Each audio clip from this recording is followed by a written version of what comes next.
ഇത്രയും നാളായിട്ട് പഠിക്കുന്നു, ഒന്നും ആയിട്ടില്ല, എന്താ പഠിക്കാത്തത്, അല്ലെങ്കിൽ ഫിനാൻഷ്യൽ ആയിട്ടുള്ള കുറച്ച് ബുദ്ധിമുട്ടുകൾ, അല്ലെങ്കിൽ ബാക്കി സ്ട്രെസ്സ് കാര്യങ്ങളൊക്കെ വന്നു കഴിഞ്ഞ് കഴിയുമ്പം നമുക്ക് ബുദ്ധിമുട്ടുണ്ടാവും. ഞാൻ എന്തൊക്കെ കാര്യങ്ങൾ അപ്ലൈ ചെയ്തിട്ടാണ് ഞാൻ B1 പഠിച്ചിട്ട് B2 എഴുതിയെടുത്തത്. ചുമ്മാ നമുക്ക് ഈസി ആയിട്ട് എങ്ങനെ B2 പാസ്സാവാം എന്നല്ല, ഈസി അല്ല B2 പാസ്സാവുക എന്നുള്ള കാര്യം.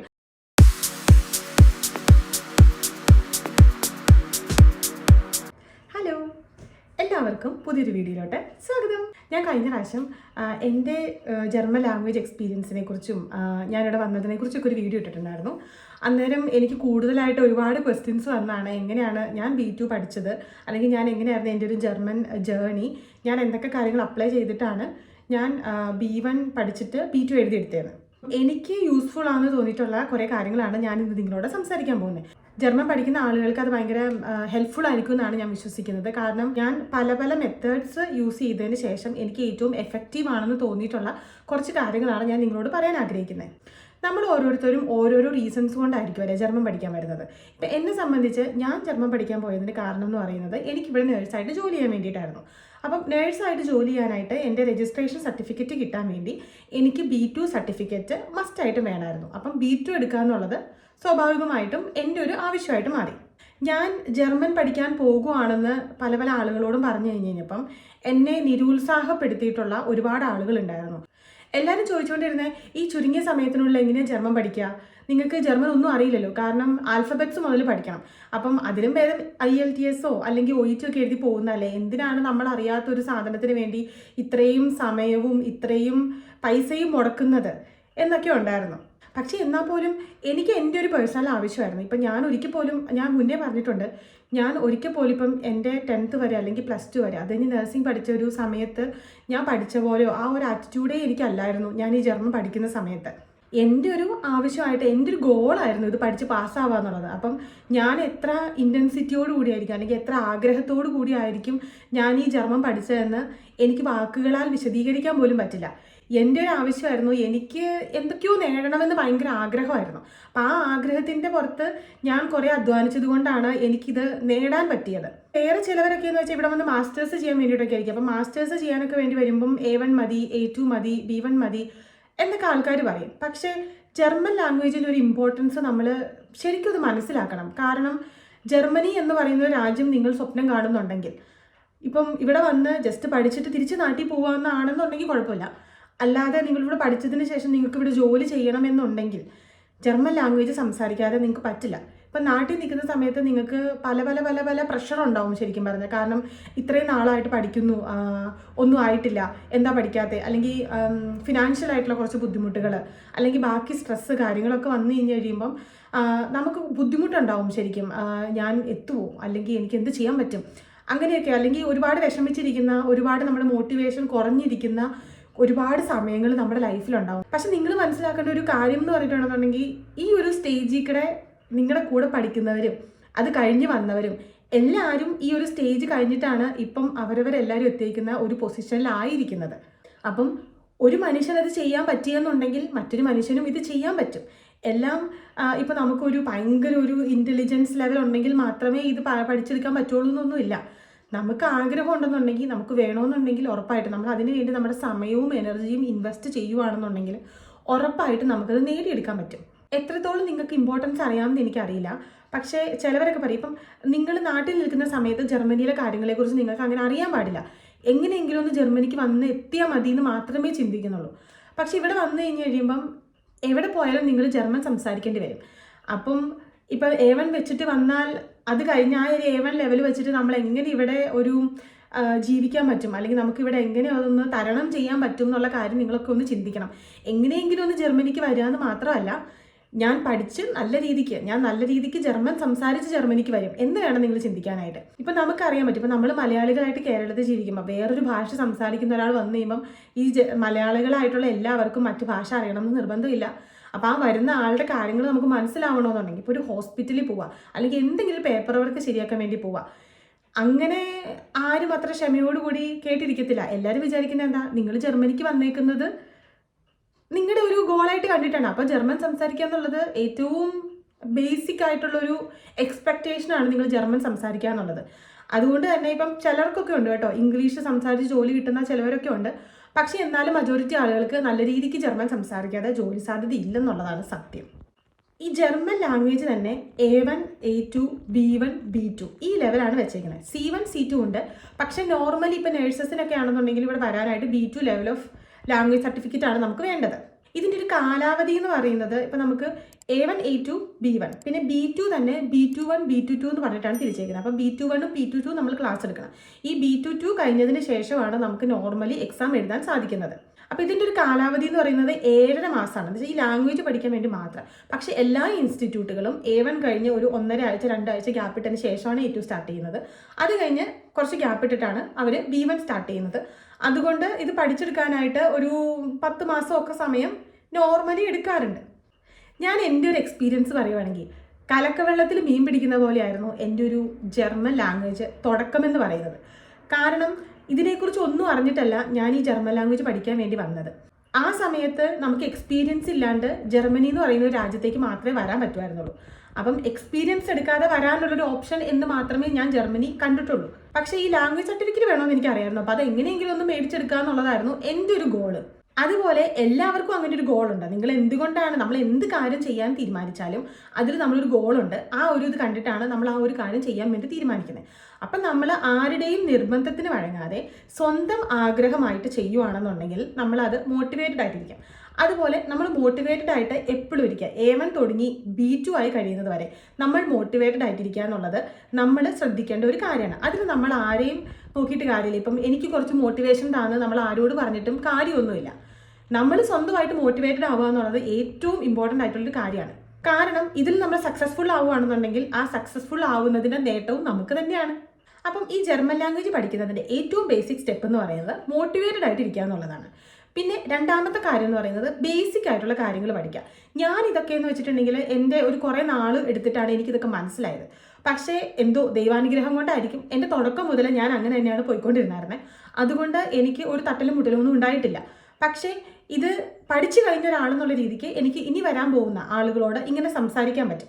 ഇത് എക്സ്പീരിയൻസിൽ നിന്നാണ് ഞാൻ പറയുന്നത് കേട്ടോ. ഞാൻ ട്രയൽ ആൻഡ് എറർ മെത്തേഡ് എന്ന് വെച്ചാൽ ഞാൻ നോക്കി പരാജയപ്പെട്ടതും വിജയിച്ചതുമായിട്ടുള്ള പല പല മെത്തേഡുകളുണ്ട്. അതിൽ വിജയിച്ച മെത്തേഡുകളെ കുറിച്ചാണ് ഞാൻ നിങ്ങളോട് സംസാരിക്കുന്നത്. ഞാനുള്ള കാര്യം പറയട്ടെ, നമ്മൾ ആദ്യമായിട്ട് പഠിക്കാൻ ചെല്ലുമ്പോൾ നമുക്കൊന്നും മനസ്സിലാവില്ല. കാരണം നമുക്കൊന്നും അറിയത്തില്ല, ആൽഫബറ്റ്സ് അറിയത്തില്ല. ഇപ്പോൾ ഇംഗ്ലീഷ് ആണെന്നുണ്ടെങ്കിൽ ABCD എങ്കിലും നമുക്കറിയാം. ഇപ്പോൾ ഒന്നും സംസാരിക്കാൻ അറിയില്ലെങ്കിൽ പോലും ABCD എങ്കിലും അറിയാം. പക്ഷേ ഇതെന്ന് വെച്ചിട്ടുണ്ടെങ്കിൽ ആൽഫബറ്റ്സ് മുതൽ വ്യത്യാസമാണ്. അപ്പോൾ നമുക്കതൊന്നും അറിയില്ല. അതൊക്കെ നമ്മൾ അക്സെപ്റ്റ് ചെയ്യുക. പക്ഷേ ആദ്യത്തെ സമയം ഭയങ്കര ബുദ്ധിമുട്ടും കഷ്ടപ്പാടുകളും ഏറിയ ഒരു മുള്ളും കല്ലും നിറഞ്ഞ വഴികളായിരിക്കും. അതിൽ ഇപ്പം നമ്മളിങ്ങനെ വീടൊക്കെ പണിയില്ലേ, കട്ട കെട്ടിയേ നമുക്ക് പൊക്കാൻ പറ്റത്തുള്ളൂ. ആദ്യമേ ചെല്ലുമ്പോൾ തന്നെ ഒട്ടും നമുക്ക് ഈസി ആയിരിക്കത്തില്ല. ഞാൻ ജർമ്മൻ പഠിക്കാൻ വന്നതിന് ശേഷമാണ് എൻ്റെ 2 അനിയത്തിമാർ ജർമ്മൻ പഠിക്കാൻ വരുന്നത്.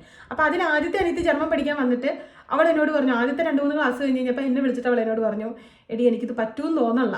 അപ്പോൾ ഞാൻ പറഞ്ഞിട്ട് കുഴപ്പമില്ലടി, എനിക്കും അങ്ങനെ തന്നെയായിരുന്നു. ഒരു മാസം നീ നോക്കുക, A1 കഴിഞ്ഞ് കഴിയുമ്പോൾ നീ നോക്കുക, നിനക്ക് പറ്റൂലെന്ന് നിർത്തിക്കോ എന്ന് ഞാൻ അവളോട് പറഞ്ഞു. പക്ഷെ അവൾ വീട്ടിൽ കൊടുത്ത് ഇപ്പോൾ ജർമ്മനിയിൽ ജോലി ചെയ്യുന്നുണ്ട് കേട്ടോ. പക്ഷേ എന്നാലും ഞാൻ പറഞ്ഞു വെച്ചാൽ എല്ലാവരുടെ ലൈഫിലും അങ്ങനെയാണ്, എല്ലാവർക്കും ബുദ്ധിമുട്ടാണ്. ഇപ്പം A1, A2 എല്ലാവരും ചിന്തിക്കുന്ന ഒരു കാര്യമാണ്. A1ഉം A2ഉം ഭയങ്കര ബേസിക് ലെവലുകളാണ്. അപ്പോൾ അതത്ര കോൺസെൻട്രേറ്റ് ചെയ്തതിലും കുഴപ്പമില്ല, B1ഉം B2 ആവട്ടെ അപ്പോൾ പഠിക്കാം. പക്ഷെ അതിൽ കാര്യമില്ല കേട്ടോ. A1, A2 ലെവലാണ് ഏറ്റവും ബേസിക് ഗ്രാമറുകളും ബേസിക് ആയിട്ടുള്ള കാര്യങ്ങളൊക്കെ നമ്മൾ പഠിക്കുന്നത്. നമുക്കൊരു ബേസ് ഇല്ലെന്നുണ്ടെങ്കിൽ നമുക്ക് അതിൻ്റെ മുകളിൽ തറ കെട്ടാൻ പറ്റുമോ? പറ്റത്തില്ല. അതുപോലെ തന്നെയാണ് A1, A2 basic ഗ്രാമറും basic vocabulary ഒക്കെ നമ്മൾ പഠിച്ചില്ലെന്നുണ്ടെങ്കിൽ നമുക്കൊരിക്കലും അതിൻ്റെ മുകളിൽ നമുക്ക് വലിയ വലിയ വൊക്കാബുലറി വെച്ച് പണിതെടുക്കാൻ പറ്റത്തില്ല. എൻ്റെ ഒരു അനുഭവത്തിൽ നമ്മൾ ഇപ്പോൾ ഓൺലൈൻ പഠിച്ചാലും ഓഫ്ലൈൻ പഠിച്ചാലും കുഴപ്പമില്ല. പക്ഷേ ഓഫ്ലൈൻ പഠിക്കുന്നതാണ് കുറച്ചും കൂടെ നല്ലത്. നമ്മൾ അതിന് വേണ്ടി പോയി ഇൻവെസ്റ്റ് ചെയ്ത് ആ ഒരു ഹോസ്റ്റലിലൊക്കെ നിന്ന് അങ്ങനെയൊക്കെ ഇതിന് വേണ്ടി മാത്രം സമയം ചിലവഴിക്കുകയാണെന്നുണ്ടെങ്കിൽ നല്ലതാണ്. പക്ഷേ എല്ലാവർക്കും അങ്ങനെ പറ്റില്ലല്ലോ. ഇപ്പോൾ ഫാമിലി ആയിട്ട് കുട്ടികളൊക്കെ ഉള്ള ആളുകൾക്കൊന്നും അല്ലെങ്കിൽ ജോലി ചെയ്യുന്ന ആളുകൾക്ക് അങ്ങനെയൊന്നും പറ്റത്തില്ല. പക്ഷേ പഠിക്കുന്ന സമയം നല്ലതായിട്ട് പഠിക്കാം. നമുക്കുള്ള സമയം നമ്മളതിൽ ഇപ്പം എത്ര മണിക്കൂർ പഠിക്കുന്നു എന്നല്ല, ഇപ്പം 4 മണിക്കൂർ ഇരുന്ന് പഠിക്കുന്നതിലല്ല കാര്യമായിരിക്കുന്നത്. ഇപ്പോൾ 1 മണിക്കൂറാണെങ്കിൽ പോലും ആ 1 മണിക്കൂർ നമ്മൾ കോൺസെൻട്രേറ്റ് ചെയ്ത് പഠിക്കുക. അതാണ് ഏറ്റവും ഇമ്പോർട്ടൻ്റ് ആയിട്ടുള്ള കാര്യം. ഡെയിലി പ്രാക്ടീസ് ചെയ്യുക. ഡെയിലി പ്രാക്ടീസ് ചെയ്യാന്ന് വെച്ചിട്ടുണ്ടെങ്കിൽ ഇപ്പോൾ ചില കാര്യങ്ങളൊക്കെ നമ്മൾ മറന്നുപോകും. ഇപ്പം ഗ്രാമർ ആണെന്നുണ്ടെങ്കിലും വൊക്കാബുലറി ഒക്കെ ആണെന്നുണ്ടെങ്കിൽ നമ്മൾ മറന്നു. അതുപോലെ ഇതിൽ ഏറ്റവും ഇമ്പോർട്ടൻ്റ് ആയിട്ടുള്ള കാര്യമാണ് ഇപ്പം ഇദർ, ദി, ദസ്, ആർട്ടിക്കിൾസ്, ബേസിക് ആർട്ടിക്കിൾസ്. അപ്പം ഈ ആർട്ടിക്കിൾസ് ഒക്കെ നമ്മൾ മറന്നു പോകുക എന്ന് പറയുന്നത് ഭയങ്കര നോർമൽ ആയിട്ടൊരു കാര്യമാണ്. അപ്പോൾ നമ്മൾ ഡെയിലി മാക്സിമം യൂസ് ചെയ്യാൻ വേണ്ടി ശ്രമിക്കുക. അപ്പോൾ അങ്ങനെ യൂസ് ചെയ്ത് വരുമ്പോൾ നമുക്കത് ഓട്ടോമാറ്റിക്കലി കിട്ടും. പ്രൊനൗൺസിയേഷൻ എന്ന് പറയുന്നത് ഭയങ്കര പാടാണ് ചിലവർക്കൊക്കെ കിട്ടാനായിട്ട്. അപ്പം ഞാൻ ചെയ്തൊരു കാര്യം എന്ന് വെച്ചിട്ടുണ്ടെങ്കിൽ ഞാൻ ഉറക്ക വായിക്കുമായിരുന്നു. ഉറക്ക വായിച്ചിട്ടാണ് ഞാൻ എൻ്റെ ഇപ്പം നമ്മൾ ടി ഈ ഇസഡ് എന്നൊക്കെ പറയുന്ന വാക്കുകളില്ലേ, അതൊക്കെ നമുക്ക് ആ ഒരു ഛ സ അതൊക്കെ നമുക്ക് കിട്ടണമെന്നുണ്ടെങ്കിൽ നമ്മൾ ആ രീതിക്ക് നമ്മളത് ഉറക്ക പറഞ്ഞ് പഠിച്ചാൽ മാത്രമേ നമുക്ക് ആ ഒരു പ്രൊനൗൺസിയേഷൻ കിട്ടത്തുള്ളൂ. അത് കാരണം അതൊക്കെ നമ്മൾ ഉറക്ക വായിക്കുക എന്നുള്ളത്, പിന്നെ ശ്രദ്ധിച്ച് വായിക്കുക, എല്ലാ അക്ഷരങ്ങളും നോക്കി ശ്രദ്ധിച്ച് വായിക്കുക എന്നുള്ളത് ഭയങ്കര ഇമ്പോർട്ടൻ്റ് ആയിട്ടുള്ളൊരു കാര്യമാണ്. പിന്നെ ഓരോ മനുഷ്യരും വ്യത്യസ്തരാണ്. ഇപ്പം ഞാൻ പഠിക്കുന്ന പോലെ ആയിരിക്കില്ല വേറൊരാൾ പഠിക്കുക, ആ ഒരാൾ പഠിക്കുന്ന പോലെ ആയിരിക്കില്ല മറ്റൊരാൾ പഠിക്കുക. ഓരോരുത്തരും വ്യത്യസ്തരാണെന്നും അവരുടെ ഇൻട്രസ്റ്റും അല്ലെങ്കിൽ അവർ പഠിക്കുന്ന രീതികളും വ്യത്യസ്തരാണെന്നും ഒരാൾക്ക് പെട്ടെന്ന് കിട്ടുമായിരിക്കും, മറ്റേ ആൾക്ക് കുറച്ച് സാവകാശം കിട്ടത്തുള്ളൂ. ആ ഒരു കാര്യമൊക്കെ നമ്മൾ മനസ്സിലാക്കി വെക്കണം. ഇപ്പം നമ്മൾ നമ്മുടെ കൂട്ടുകാരുമായിട്ട് നമ്മളെ കമ്പയർ ചെയ്യാൻ പോകരുത്. നമുക്ക് പറ്റുന്ന രീതിക്ക് നമ്മൾ പഠിക്കുക, അവർക്ക് പറ്റുന്ന രീതിക്ക് അവരും പഠിക്കട്ടെ. പിന്നെ വെച്ചാൽ ഇപ്പം ഞാൻ പഠിച്ച ടെക്നിക്കുകളായിരിക്കില്ല ചിലപ്പോൾ നിങ്ങൾക്ക് പഠിക്കുമ്പം താല്പര്യമായിട്ട് അല്ലെങ്കിൽ നിങ്ങൾക്ക് ഉപകാരപ്രദമായിട്ട് വരുന്നത്. അപ്പം അവനവന് പറ്റിയ ടെക്നിക്കുകൾ, ഇപ്പം ഞാൻ പറയുന്ന ടെക്നിക്കുകളും ഉണ്ടാവും, അതല്ലാതെ ഇപ്പം നിങ്ങളുടെ ഫ്രണ്ട്സിൻ്റെ അടുത്ത് കേൾക്കുന്ന ടെക്നിക്കുകളും ഉണ്ടാവും.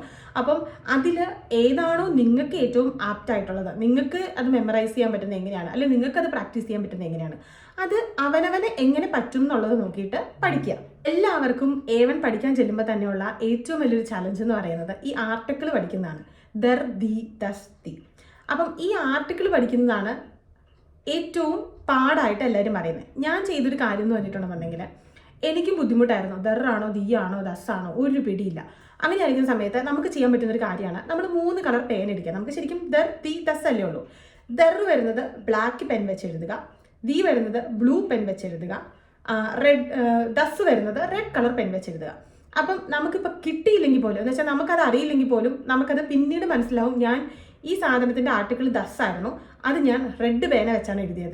അങ്ങനെ ഒരു ഓർമ്മ നമുക്ക് കിട്ടും. അപ്പോൾ തുടക്കത്തിലൊക്കെ ഇത് നമുക്ക് ഭയങ്കരമായിട്ട് സഹായകരമാണ്. എനിക്ക് പ്രാക്ടീസ് ചെയ്തിട്ട് നല്ലൊരു ഇതായിട്ട് തോന്നിയതാണ്. ഇപ്പം എന്നോട് പറഞ്ഞിപ്പം ദർ ടിഷ് എന്ന് ഞാൻ ഓർത്തില്ലെങ്കിൽ പോലും ടിഷ് എന്ന് പറയുന്ന വാക്ക് ഞാൻ ബ്ലാക്ക് പെൻ വെച്ചാണ് എഴുതിയത് എന്നൊരു ഓർമ്മ എനിക്ക് വരുമായിരുന്നു. അപ്പോൾ എനിക്കറിയാം ബ്ലാക്ക് പെൻ വെച്ച് ഞാൻ എഴുതുന്നത് ദറാണ്. അപ്പോൾ അങ്ങനെ അവനവൻ്റെ ഇഷ്ടപ്രകാരം ആ ഒരു കാര്യങ്ങളൊക്കെ നമുക്ക് പ്രാക്ടീസ് ചെയ്യാൻ പറ്റും. കാരണം ഇത് ലൈഫ് ലോങ്, നമ്മൾ ജർമ്മനിയിൽ എത്ര കാലം ജീവിക്കുന്നു, അല്ലെങ്കിൽ നമ്മൾ എപ്പോൾ എക്സാം എഴുതുന്നോ ആ സമയത്തൊക്കെ നമുക്ക് വേണ്ടിയിട്ട് വരുന്നൊരു കാര്യമാണ് ഈ ദർ, ദി, ദസ്. പിന്നെ എല്ലാവർക്കും ഒരു ബുദ്ധിമുട്ടാണ് ഹ്യോറൻ. നമ്മൾ ഹിയറിങ് ചെയ്യുന്ന സമയത്ത് നമുക്ക് ഒട്ടും വഴക്കി വരത്തില്ല. അപ്പോൾ അതിന് നമ്മൾ ചെയ്യേണ്ട ഒരു കാര്യം എന്ന് വെച്ചിട്ടുണ്ടെന്നുണ്ടെങ്കിൽ, ഞാൻ ചെയ്തൊരു കാര്യം എന്ന് വെച്ചാൽ എനിക്ക് കേട്ട് പഴകണമായിരുന്നു. അപ്പം ഞാൻ ചെയ്തതെന്ന് വെച്ചാൽ ഏറ്റവും ആദ്യം ഡോയ്ച്ചെ വെല്ലെ എന്ന് പറഞ്ഞൊരു ആപ്പുണ്ട്. ആ ആപ്പ് വഴി ആ ആപ്പിൽ നമുക്ക് എടുക്കാൻ പറ്റും. അതിലെന്ന് വെച്ചാൽ A1, A2, B1, B2 level സാധനങ്ങളുണ്ട്. അപ്പം ആദ്യം എന്ന് വെച്ചാൽ അവർ അതിനകത്തൊരു പാരഗ്രാഫ് എഴുതിയിട്ടുണ്ടാകും. ഈ പാരഗ്രാഫ് അവർ വായിക്കും. അപ്പം ഞാനതിൽ നോക്കിയിട്ടുണ്ടെന്നുണ്ടെങ്കിൽ ഹ്യോറൻ എനിക്ക് കേൾക്കാനും പറ്റും, അതിന് കൂടെ ഞാൻ ഈ എഴുതിയേക്കുന്നത് വായിക്കുകയും കൂടെ ചെയ്യുമ്പോൾ അതെനിക്കിങ്ങനെ പഴകുവാണ് ശരിക്കും പറഞ്ഞാൽ.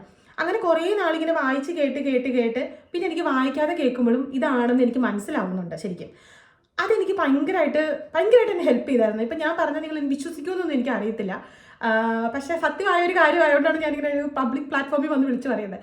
കാരണം ഇപ്പം B1 ലെവലിലൊക്കെ എനിക്ക് ഹ്യോറനൊക്കെ എനിക്ക് 30-ൽ 27, 28, 29 മാർക്കൊക്കെ കിട്ടുമായിരുന്നു. അതൊന്നും ഞാൻ കറക്കി കുത്തിയിട്ടല്ല, എനിക്ക് കേട്ടിട്ട് തന്നെ എനിക്കത് മനസ്സിലായതിന് ശേഷമാണ് ഞാനത് എഴുതുന്നത്. അല്ലാണ്ട് ഒരിക്കൽ പോലും ഞാനിങ്ങനെ ഇതായിരിക്കാം എന്നോർത്ത് കുത്തിയിട്ടില്ല. അതിന് കാരണം എന്ന് പറഞ്ഞിട്ടുണ്ടെന്നുണ്ടെങ്കിൽ ഞാനിതിങ്ങനെ കേട്ട് എനിക്ക് പഴകുമായിരുന്നു.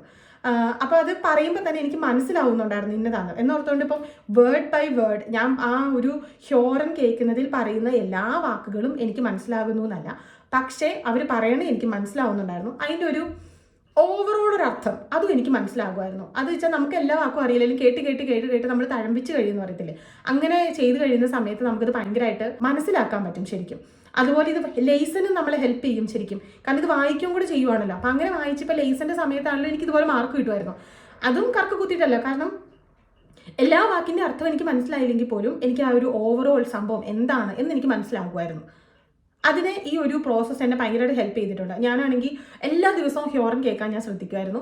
അതുപോലെ ഇപ്പം നമ്മളിങ്ങനെ ഹോസ്റ്റലിൽ നിന്ന് വീട്ടിൽ പോകുന്ന സമയമുണ്ടല്ലോ, അപ്പം വീട്ടിൽ പോകുന്ന സമയമുണ്ടെന്നുണ്ടെങ്കിലും എനിക്ക് പണ്ട് ഞാൻ പാട്ട് നല്ലോണം കേൾക്കുമായിരുന്നു ഈ ട്രാവൽ ചെയ്യുന്ന സമയത്ത്. അപ്പം പിന്നീടെന്ന് വെച്ചാൽ എൻ്റെ ലൈഫിൻ്റെ പാർട്ടായിട്ട് ജർമ്മൻ മാറിക്കഴിഞ്ഞപ്പോൾ പാട്ടങ്ങോട്ട് മാറ്റി ഞാൻ ഈ ഡോയ്ച്ചെ വെല്ലെയിലെ ഹ്യോറനായിരുന്നു കേട്ടുകൊണ്ടിരുന്നത്. അതുപോലെ ഞാൻ യൂട്യൂബ് വീഡിയോസ് കാണുമായിരുന്നു. എന്ന് വെച്ചാൽ ഏറ്റവും ആദ്യം കാർട്ടൂൺസൊക്കെയാണ് കണ്ടു തുടങ്ങിയത്. പക്ഷെ ഞാൻ സീരീസ് ഒന്നും കണ്ടിട്ടില്ല കേട്ടോ, കാരണം എന്നെ സീരീസ് ഒന്നും ഒത്തിരി എനിക്കങ്ങനെ ഒന്നും മനസ്സിലാവാൻ, അത്രയ്ക്ക് വലിയ കാര്യമായിട്ട് മനസ്സിലാവാൻ എന്നെ സഹായിച്ച പോലെ ഒന്നും എനിക്ക് തോന്നിയിട്ടില്ല സീരീസ് ഒന്നും കാണുന്നത്. അതുപോലെ ഇപ്പം ചില ആളുകളൊക്കെ പറയും ഇങ്ങനെ സബ് ടൈറ്റിൽ ഇട്ട് കാണുവാണെന്നുണ്ടെങ്കിൽ നല്ലതെന്ന്. പക്ഷെ അത് എന്നെ ഹെൽപ്പ് ചെയ്തിട്ടില്ല. ചിലപ്പം ചില ആളുകളൊക്കെ ഹെൽപ്പ് ചെയ്യുന്നുണ്ടാകുമായിരിക്കാം. അപ്പം നിങ്ങൾ നോക്കുക നിങ്ങൾക്ക് ഏതൊക്കെ മെത്തേഡ്സ് ആണ് യൂസ് ആയിട്ട് വരിക. എന്നെ ഹ്യോറിനും ലേസനും ഏറ്റവും കൂടുതൽ സഹായിച്ചത് ഈ ഡോയ്ച്ചെ വെല്ലിൽ ഇതുപോലെ വായിച്ച് കേട്ടോണ്ടിരുന്ന ആ ഒരു പരിപാടിയാണ് എന്നെ ഏറ്റവും കൂടുതൽ ഹെൽപ്പ് ചെയ്യുന്നത്. അത് തന്നെ കാണുമ്പോൾ നമുക്ക് കുറേ വൊക്കാബുലറീസ് നമുക്ക് കിട്ടും. അതിലിപ്പം നമ്മളിപ്പം ഇപ്പോൾ ഒരു ലൈബ്രറി പോയിരുന്ന് വായിച്ചാൽ പോലും, ഞാൻ ലൈബ്രറി പോയി വായിക്കുമായിരുന്നു B2 എക്സാം പ്രിപ്പറേഷൻ സമയത്ത്. അന്നേരം ഞാൻ ലൈബ്രറി പോയിരുന്ന് വായിക്കുമ്പം ഒരുപാട് ഭയങ്കര ബുദ്ധിമുട്ടേറിയ വാക്കുകളൊക്കെ ഉണ്ട്. പക്ഷേ അതൊക്കെ എനിക്കറിയാം, എനിക്ക് ഒരിക്കലും അത് പറയാനും പറ്റില്ല, എനിക്ക് ഒരിക്കലും അത് എഴുതാനും പറ്റില്ല. അങ്ങനെയുള്ള വാക്കുകളൊന്നും ഞാൻ കാണാതെ പഠിച്ചിട്ടില്ല. എനിക്ക് വായിക്കാൻ പറ്റും, അല്ലെങ്കിൽ എനിക്ക് പറയാൻ പറ്റും, അല്ലെങ്കിൽ എനിക്കത് എഴുതാൻ പറ്റും എന്നുള്ള വാക്കുകൾ മാത്രമേ ഞാൻ പഠിച്ചിട്ടുള്ളൂ. അങ്ങനെയുള്ള സ്പെഷ്യൽ വാക്കുകളൊക്കെ ഞാൻ എഴുതി വെച്ച് എക്സ്ട്രാ പഠിക്കുമായിരുന്നു. ശ്രദ്ധിക്കേണ്ട ഏറ്റവും ഇമ്പോർട്ടൻ്റ് ആയിട്ടൊരു കാര്യമാണ് ട്രാൻസ്ലേറ്റർ യൂസ് ചെയ്യാതിരിക്കുക.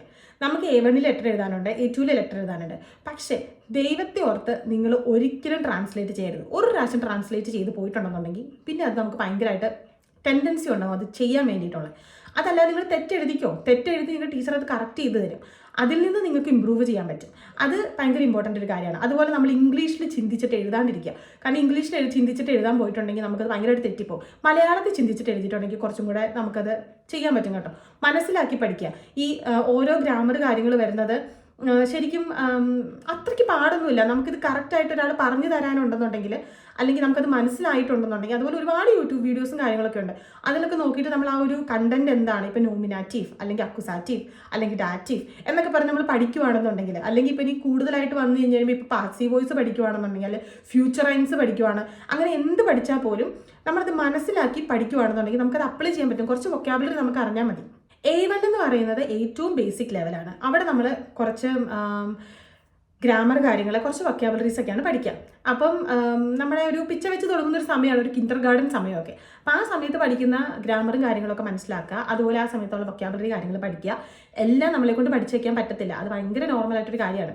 പക്ഷെ എന്നാൽ പോലും നമുക്ക് പഠിക്കാൻ പറ്റുന്ന കാര്യങ്ങൾ, നമുക്ക് എഴുതാൻ പറ്റും, നമുക്ക് അങ്ങനെയുള്ള കാര്യങ്ങൾ, അല്ലെങ്കിൽ നമുക്ക് സംസാരിക്കാൻ പറ്റും എന്നുള്ള കാര്യങ്ങൾ നിങ്ങൾ പഠിച്ചു വയ്ക്കുക. പിന്നെ ഞാൻ കോൺസെൻട്രേറ്റ് ചെയ്തതെന്ന് വെച്ചാൽ, ഇപ്പം ഞാൻ പറയും നിങ്ങളോട്, നിങ്ങളിവിടെ വന്ന് ജർമ്മനിയിൽ വന്ന് ജീവിക്കുന്നതിനെ ഓർത്ത് നിങ്ങൾ പഠിക്കണമെന്ന് പറഞ്ഞാൽ പോലും നാട്ടിൽ നിൽക്കുന്ന ഒരു സമയത്ത് നമ്മുടെ പ്രയോറിറ്റി എന്ന് പറയുന്നത് എക്സാം പാസ്സാവുക എന്നുള്ളതാണ്.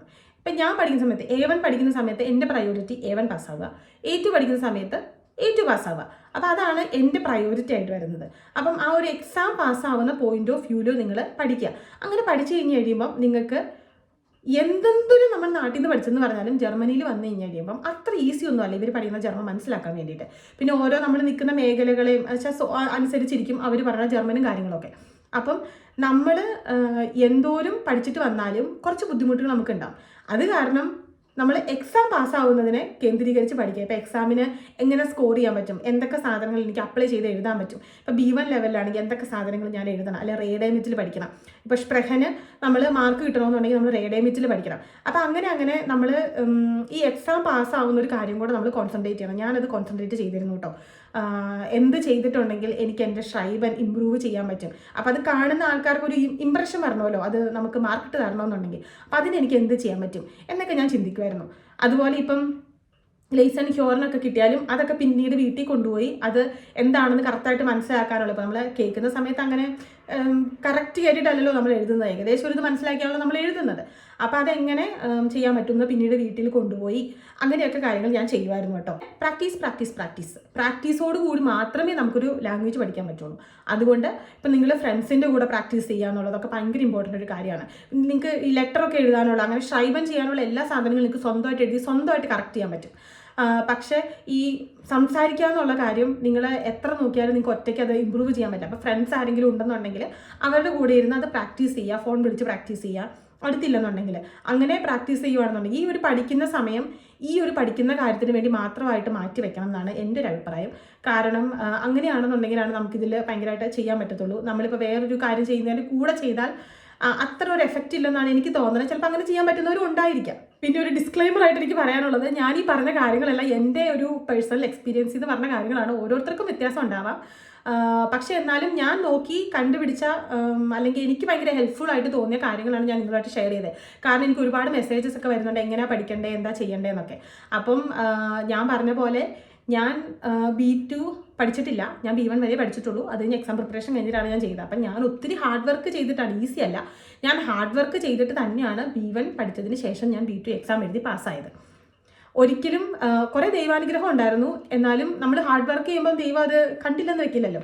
അതാണ് ശരിക്കും പറഞ്ഞിട്ടുണ്ടെങ്കിൽ ആ ഒരു കാര്യം എന്നാണ് എനിക്ക് തോന്നുന്നത്. കാരണം ഞാൻ അത്രയും ഹാർഡ് വർക്ക് ചെയ്യുമായിരുന്നു. ചുമ്മാ അല്ല കേട്ടോ, ചുമ്മാ നമുക്ക് ഈസി ആയിട്ട് എങ്ങനെ B2 പാസ്സാവാം എന്നല്ല, ഈസി അല്ല B2 പാസ്സാവുക എന്നുള്ള കാര്യം.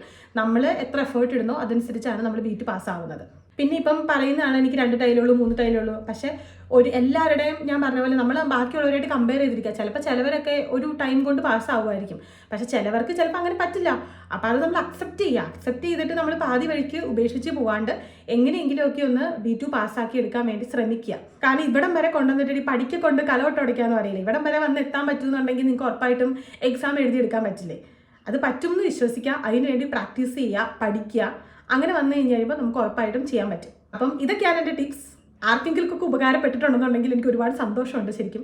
അപ്പം നിങ്ങളുടെ ജർമ്മൻ പഠിക്കുന്ന ഫ്രണ്ട്സോ നിങ്ങൾക്ക് പരിചയപ്പെട്ട ആരെങ്കിലും ഉണ്ടെന്നുണ്ടെങ്കിൽ വീഡിയോ ഷെയർ ചെയ്യുക, ഇഷ്ടപ്പെട്ടിട്ടുണ്ടെന്നുണ്ടെങ്കിൽ ലൈക്ക് ചെയ്യുക, അതുപോലെ സബ്സ്ക്രൈബ് ചെയ്യുക. Thanks for watching.